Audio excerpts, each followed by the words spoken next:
அற்பற்ற ஆசை துறந்து அன்றாடம் உனை வணங்கி சரணமும் அடையும் பொருள் நீயே மாதேவா தேவா.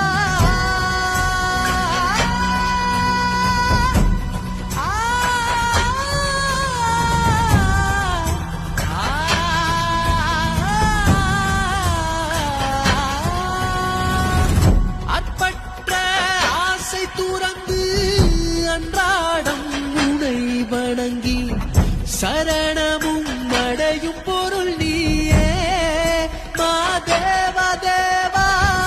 ஆள் கொண்ட சபலம் தீர எப்போதும் நாமம் சொல்வேனே தூய பரம்பொருளே மாதேவா தேவா சோஜுகாதா.